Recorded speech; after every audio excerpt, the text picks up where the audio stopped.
Ассаламу алейкум туугандар, кандайсыздар? Назарыңыздарда кайрадан эле базары жок каналы.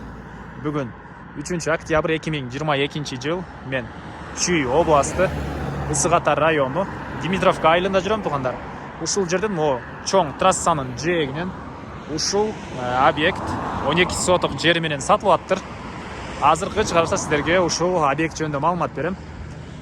Бул көрүп турганыңыздар туугандар Димитровканын чоң трассасы. Бул жерден Ысык көлгө карай да өткөн машинелер бар.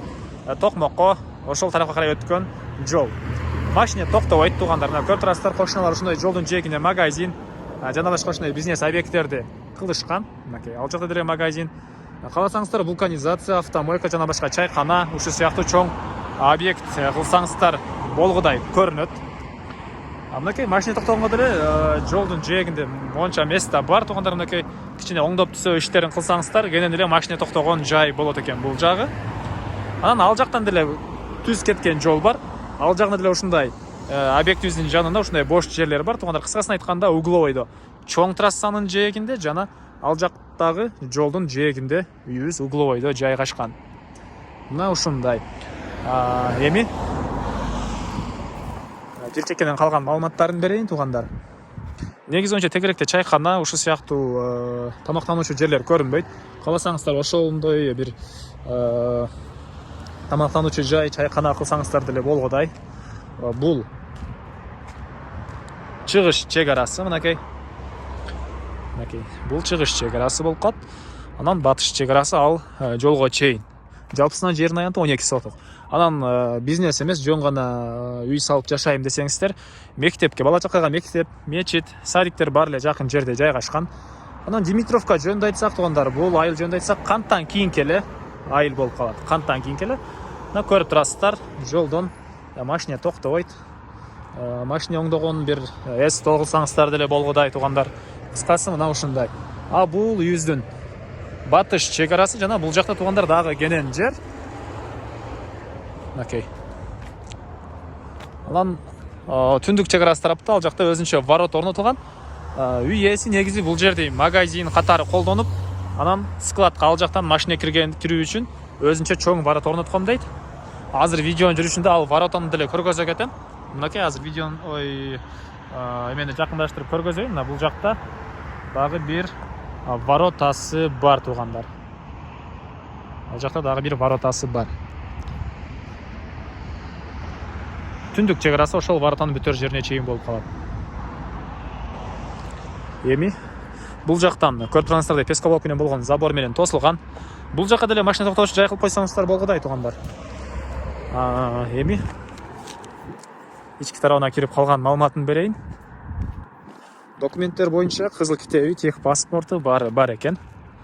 Мынакей бул жакта 140 квадрат метр болгон жаңы салынган объект, магазин үчүн расчет алынган. Стенасы кирпич, сейсмопояс, колонналар коюлган туугандар. Ички тарабына арматуралар таштап өзүбүз үчүн салганбыз. Бирок кээ бир себептерден улам азыр сатып аткан учурум дейт туугандар. Бул жагына магазин, өйдөңкү этажын кошуу үчүн сейсмопояс колонналарды деле сапаттуу кылып салган дейт. Мотивке окшогон акцент чыгып кетти туугандар. Кыскасы ушундай, күнүнө көп сүйлөсөңүз ушундай тилдер айланып калат экен бир аз. Так, үстүңкү этажына дагы кандайдыр бир бизнес пландар болгон дейт туугандар. Кыскасы 2 этаж объект кылайын деген ою болуптур. Андан ары бул воротасы.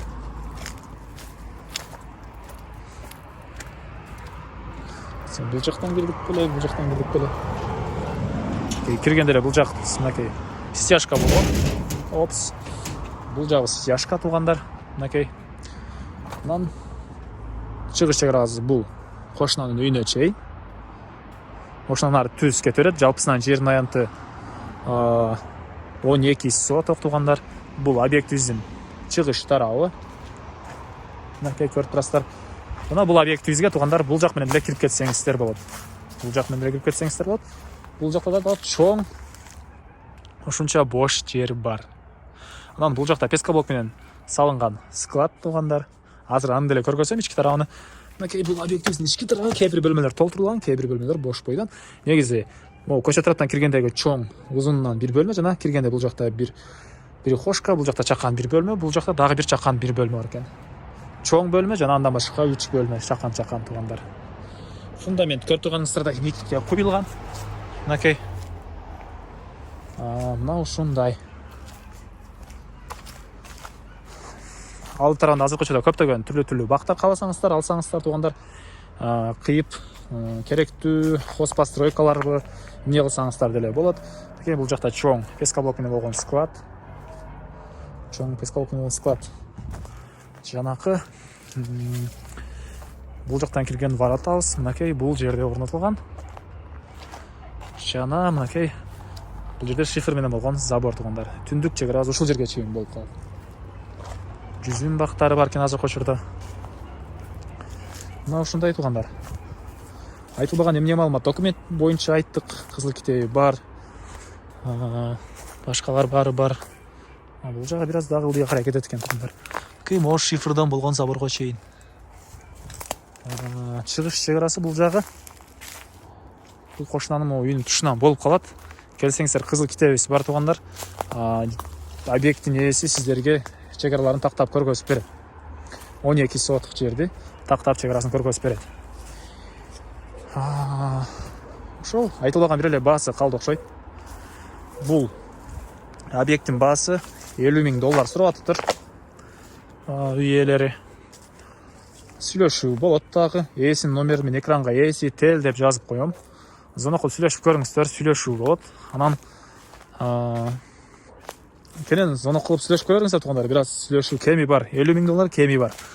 Анан достор менен, группалар менен ушул видеону бөлүшсөңүздөр, сиздер бул объекттин ээсине, мага жана кимдир бирөө ушул сыяктуу объект издеген болсо, ошол адамга чоң жардам берген болосуздар. Андыктан достор менен, группалар менен бөлүшүп кетиңиздер туугандар. Анда мен сиздер менен коштошом. Кийинки чыгышка чейин саламатта калыңыздар.